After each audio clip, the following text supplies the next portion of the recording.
Nous sommes ici dans l'Aude, car l'Aude c'est à la fois un fleuve qui est né à plus de 2000 mètres dans le lac du même nom, dans le massif du Carlite, et un territoire, celui de ce département, très contrasté dans ses paysages. Le nom de l'Aude vient, paraît-il, du gaulois Atakos, qui donna Atax pour les Romains et qui signifiait fougueux.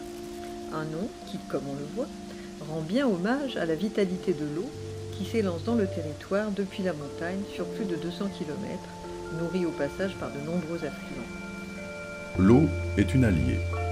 Elle a aussi constitué une défense permettant aux habitants des villes de s'isoler face aux dangers, et le berceau de Quillan fut bien une île dont peu à peu les cours d'eau furent comblés au fur et à mesure que la ville s'étendait. Les crues parfois dramatiques ont amené des modifications du lit de la rivière et emporté des terres avec elles, amenant aussi les Quillanais à construire des murailles protectrices face aux flots tumultueux. Dans la ville de Quillan, que traverse l'Aude, les habitants ont toujours pris appui sur le cours de l'eau pour vivre et travailler. Transport de bois flottant, la radellerie, lavoir, fabrique, moulin, tous utilisaient la force disponible pour s'en aider.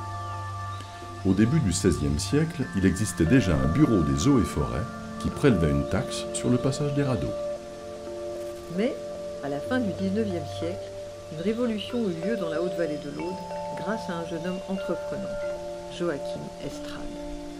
Lui qui était venu pour aménager les voies du chemin de fer entre Carcassonne et Quillan, trouva sur ce territoire matière à exercer son génie en le mettant au service des besoins locaux.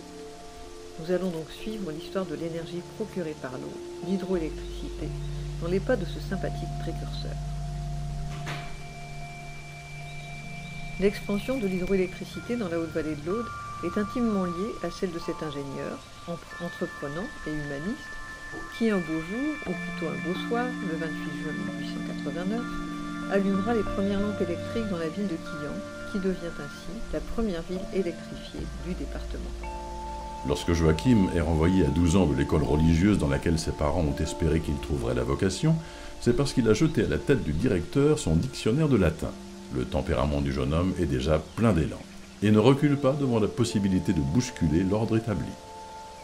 Les deux lui seront bien nécessaires pour oser inventer non seulement la première centrale hydroélectrique, mais aussi pour penser aux moyens de transporter le courant dans les foyers à des dizaines de kilomètres à la ronde, ce qui, dans le contexte de l'époque, est une vraie révolution.